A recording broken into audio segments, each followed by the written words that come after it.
So today we are going to start a new chapter, mechanics and kinematics. Now mechanics is a very important topic in JEE preparation. So basically we'll in this video we'll try to understand some terms. Mechanics is a branch of physics which deals with the motion of particles or bodies in space and time. Okay, example like a moving car on a road, an aeroplane which is flying, a standing bus. So here, like, mechanics is a broad branch. Okay, so when I say a particle and a body, here body means we generally define as a rigid body. At this point of time, you just understand that a rigid body we are defining as any object, like you have any irregular object is there, which we are calling as body. Okay, so you take 2 points on the object and you measure the distance and you apply forces from all sides, let us say. Okay, even after that, if the distance between those 2 points is not altered, you call that a rigid body. A rigid body. Again, you are seeing a term here called particle. Okay, now particle means a small particle you are saying. Let me take an example that there is a aeroplane. Alright, if you take aeroplane, the dimension of an aeroplane would be 60-70 meters. Okay, it's quite big. So you are trying to fly between two places, A and B. The distance between them is, let us say, 1000 kilometers.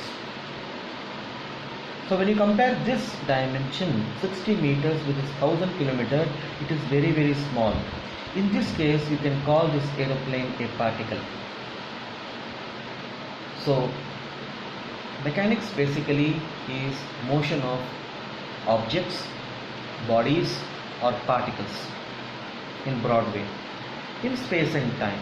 Obviously you are going from one place to another place. You can go in a one dimension, you can go in 2 dimension, you can go in 3 dimension. We will see all those in depth.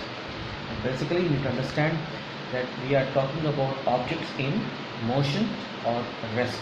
What is happening to them? That study will come under mechanics. Now when we talk about the motion of an object, we have to follow some coordinate system. So in this we follow the Cartesian coordinate system. In the basic bridge course we have discussed about Cartesian coordinate system. That is, we will take a XY axis if it's a 2-dimensional. Alright, so XY reference points we will take, and whenever we say that an object is moving or a body is moving, we have to tag it with some reference point. Suppose if I am saying that this is my 0, 0 and the car started here and after some time it is here. So I am saying that the car has traveled this much distance when I am taking this as the reference point. So this whole system, what I have taken, the reference system, is called the Cartesian coordinate system. There is one more called polar coordinate system, but here we are restricting our discussion to only Cartesian coordinate system. Okay. So in this, the position and motion of one body is determined with respect to other bodies or other position. Here the car is moving, the initial position is this, after some time the car is here. Okay, now sometimes it can so happen that there is a road and there are 2 cars going, car A and B. I can say the motion of this car A with respect to B also. Here it is position of object A is with respect to object B. Okay, so reference, it can be a reference position or a reference body, but basically in mechanics we talk the motion of an object or the position of an object with reference to some other position or body. Now, kinematics. Kinematics is a branch of physics. Basically, it's a part of mechanics which deals with the motion regardless of the cause which is producing it. Okay, so if you want to understand this term, let us say there is an object placed on a table and I apply some force on it, so because of which it came right up to the edge. In kinematics, I will say this is my initial position and the object got displaced by 5 centimeter. So this 5 centimeter is the effect. This force is the cause which is making the object move. In kinematics, we will study only these parameters. We will not be studying about the what is causing that motion. You know, this force is causing this motion of a body, but this force we will not be studying in kinematics. We will be studying only the effect. That is what is the meaning of kinematics. Now, kinematics in a broad term, if you see, we have physics.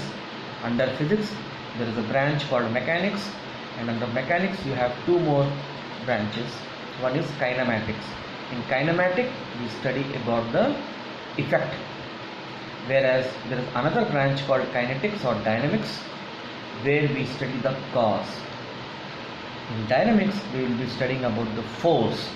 Okay, in dynamics we will be studying about the force, and here we will be studying about the displacement, okay, velocity, etc. These things we will be studying in kinematics. Remember this point, this is very important point. Now, you have position and position vector.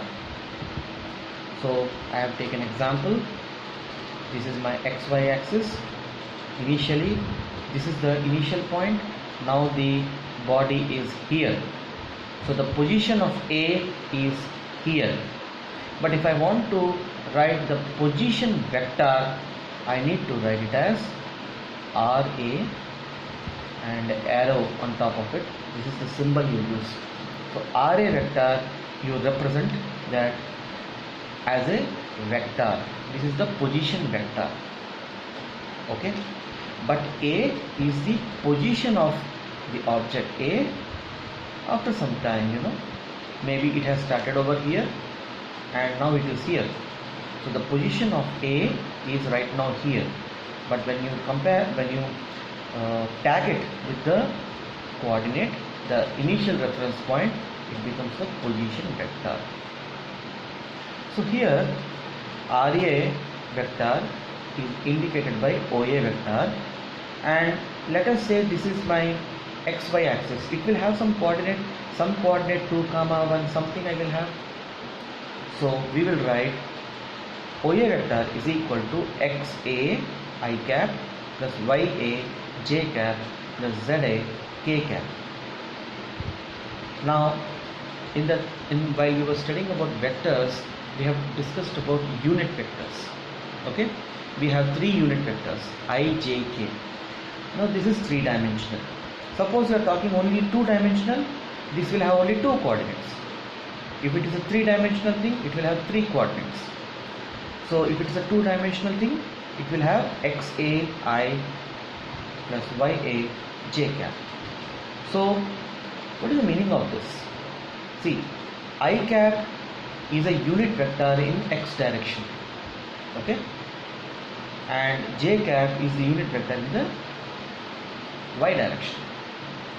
Now let us say, as I have told in this example, the coordinate of this particular point is 2, 1. So I can write OA vector is equal to 2 I cap plus 1 J cap. Okay. Now here this unit vector talks about direction. Okay, so we have to be very careful about the sign. If this is my positive x-axis, so this will be my, in this direction if I go, it will be negative x-axis. Similarly, if I go in this direction, it is a positive y-axis. When I go in the downward direction, it will be my negative y-axis. So the general format in which we write the position vector is this format. RA vector is equal to x of a I cap plus y of a j cap. If it is 3-dimensional, we will add the third coordinate as well. If it is a 1-dimensional thing, you will write only xi or yi or yj or zk. Okay, so remember these points. If we try to see this with the help of an example, now here we are talking about the motion or the movement of one object. Suppose there are two bodies are there, A and B. So RA vector is the position vector of A and RB vector is the position vector of B in the Cartesian system. Okay, now here you have RA vector and RB vector. I told in vectors that this is the head and this is the tail. Alright, if I want to know what is AB vector, then what am I supposed to do? I have to take RB vector minus RA vector. So this we write it as position of, we will write it as position of, this should be BA. Okay, we write it as position of BA vector. Position vector BA vector is defined as RB vector minus RA vector. Okay, I think yeah, it is AB vector.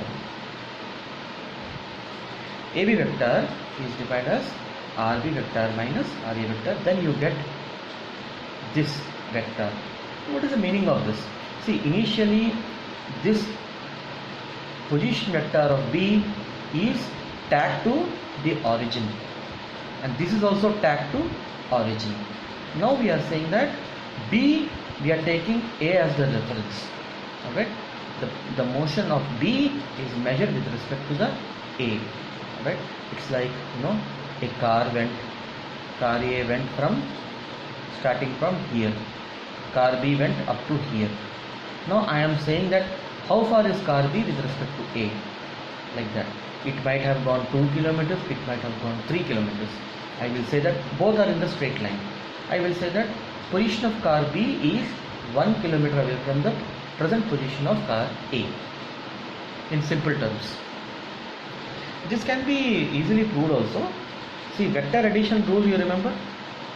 We have studied, if there are two vectors like this is A vector, this is B vector, then how to add these two vectors? This is my C vector. So here also you see that this is RA vector is there, AB vector is there. If I add these two, I will get this vector. Okay, the condition is that tail head and initial tail and final head. Okay, so RA vector plus AB vector is equal to RB vector, or AB vector is equal to, you take this term other side, RB vector minus RA vector. This result is more useful. Okay, just remember that, many times it is very useful. If you try to understand this in terms of coordinates, we can write AB vector as xb minus xb minus xa into I cap plus yb minus ya into j cap plus zb minus za into k cap. It's very like if you want to understand with a simple example, let us say this is this position is 2, 2. This position is 3, 3. So just draw these perpendiculars. if we are measuring this point with respect to this point, I will be taking this dimension as my x dimension and this dimension as my y dimension. So what is this dimension basically? Is it not total x minus this x? If I call this as x2, if this total is x2 and this is x1, it will be x2 minus x1. That is what it is written here, xb minus xa into I cap. Which direction? X direction. Similarly, yb minus ya j cap in the y direction. J cap is y direction. If it is a three-dimensional thing, we have to add another z. If I am writing like this, students, always remember it is perpendicular to the plane of the paper. It is not like this, because perpendicular to the plane of paper cannot be shown on a 2D paper. We write it like this. Okay. Now, distance and displacement.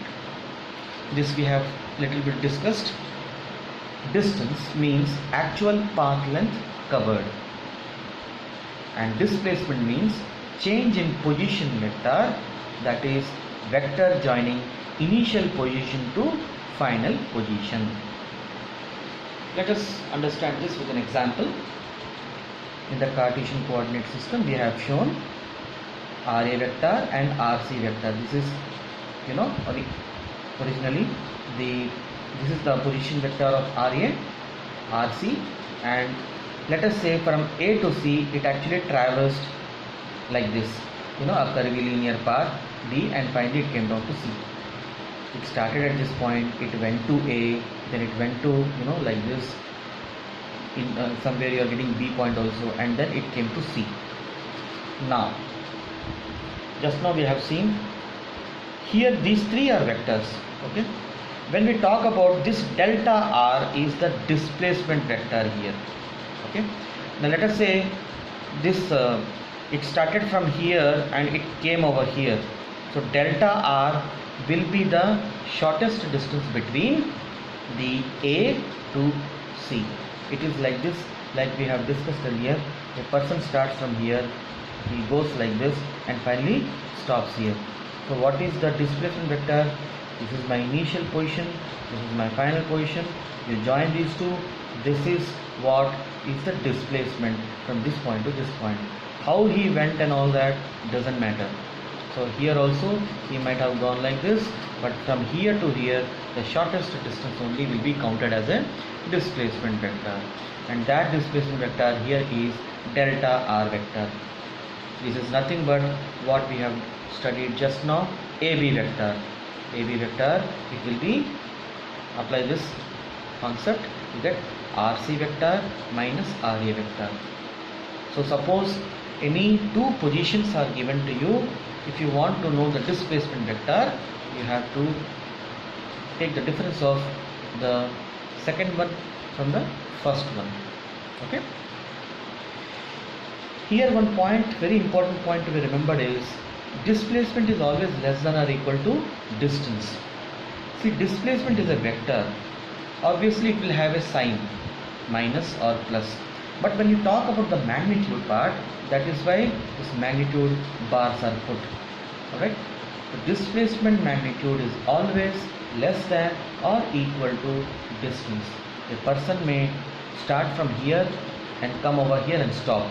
In this case, this is the distance, this is the actual path traveled, but this is also the displacement, because this is initial position and final position. Take this case, here distance is very large but displacement is less, so it proves this condition that displacement is always less than or equal to distance. Let's move on. Average speed. Average speed is defined as the total distance traveled by total time taken. Okay, and it is also like a change in, like we talk about always like total distance traveled by total time taken, but when you talk about average velocity, you talk about total displacement by total time taken. Okay, so here we take, when you talk about average, you have to take the total distance. Average speed means you have to take the total distance. Alright, the units are meter per second SI unit, dimension is lt power minus 1. Here very important point is, in a given interval of time, you talk about average speed when you talk about your time duration, say 10 minutes, 30 minutes, 60 minutes, like that. Suppose a person started at 10 o'clock and he went to another place at 11 o'clock. So we will use the concept of average speed. He might have traveled some distance, let us say he has traveled 15 kilometers, okay, on a bike. He took 1 hour, so we'll talk about the concept of average speed in this situation. But when he started at 10 o'clock, he might be having some speed at 10:05, some speed at 10:10. At that exact point of time, what is his speed? That is called instantaneous speed or velocity. Okay. So this is a particular instant of time. Instantaneous speed velocity means particular instant of time, but average speed means over a given interval of time. Please note the difference. This is very important. The units are same, but conceptually they are slightly different. In other words, we can say that instantaneous velocity is basically an average velocity over a very, very short interval of time. This is how it is defined. Instantaneous velocity is limit of delta t tending to 0, delta r by delta t. Okay. This is a mathematical thing. It only means that I am taking delta t, means the change in time, a very, very small quantity. So in that, whatever is the average speed you get, that is your instantaneous speed or velocity. The same thing using the differentiation concept can be written as dr by dt. Okay, so it means that differentiate displacement with respect to time. When you differentiate displacement with respect to time, you get instantaneous velocity. Okay. Whereas when we talk about average speed, we talk about over a given interval of time. Here we don't differentiate, but here for instantaneous speed we differentiate. So let me make you understand using a graph. This is an S versus T graph. It is a displacement versus time graph. So initially the object, let us say, was here, and finally it went up to here. Okay, let the total time be t. It might have traveled some distance x. Then you will say average velocity is x divided by t. Distance traveled is how much? X. What is the time taken? T. But at each point it must be having some velocity. Those velocities are instantaneous velocity. To tell you an example, I take a very small interval.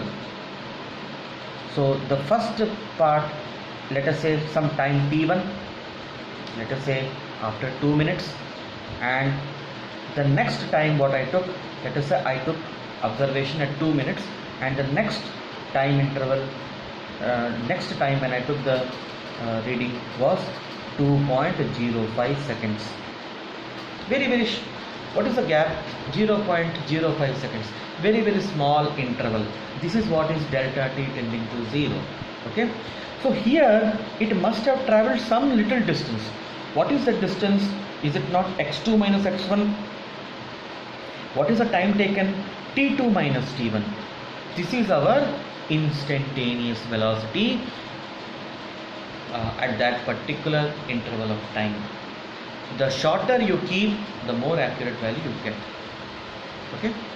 Here the point we need to remember is that if you call this angle some theta, can I find the slope of this line? How is the slope defined? It is y by x only, na? So here y is what? Y is the distance and x is the time. So distance by time, if you find distance by time, you are getting velocity. Is it not the slope of this line? So the slope of ST curve gives you velocity. Remember this point. The slope of ST curve gives you velocity.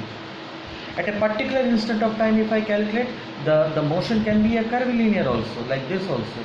At each point, can I find the instantaneous velocity means? Yes, you have to keep on finding the slope. Keep on finding the slope. At that particular instant of time, you will get the instantaneous speed. Now let us take up the another one, acceleration.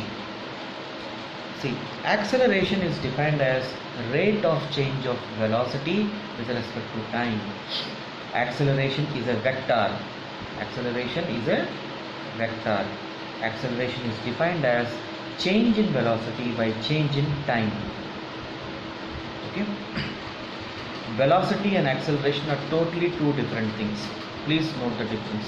Its unit also, it is meter per second square, and the dimension is Lt power minus 2. So can I write this as meter per second divided by second? It is the change in velocity as you are changing time, the speed also is changing, let us say. So that is considered as acceleration. Here also we can talk about average acceleration. When we talk about average acceleration, like in the case of velocity, we will talk in terms of interval of time. Alright? But if you talk about instantaneous acceleration, you have to differentiate the velocity with respect to time. That means if velocity is given as a function changing, varying with respect to time, if velocity is given as a function of time, let us say some t square plus t plus 2, right? So you differentiate with respect to time, you find out the value of dv by dt, you get acceleration directly. Okay, what is this acceleration? It is average acceleration or instantaneous acceleration, means it is instantaneous acceleration. Okay, extending the logic as discussed here, if I draw a velocity versus time graph, if I find the slope, I get what? I get velocity by time. Is it not the velocity? Is it not the time? What is slope? Opposite by adjacent. So velocity by time is acceleration. So the slope of Vt graph will give you acceleration. Here one more point is there, that we are talking about change in velocity.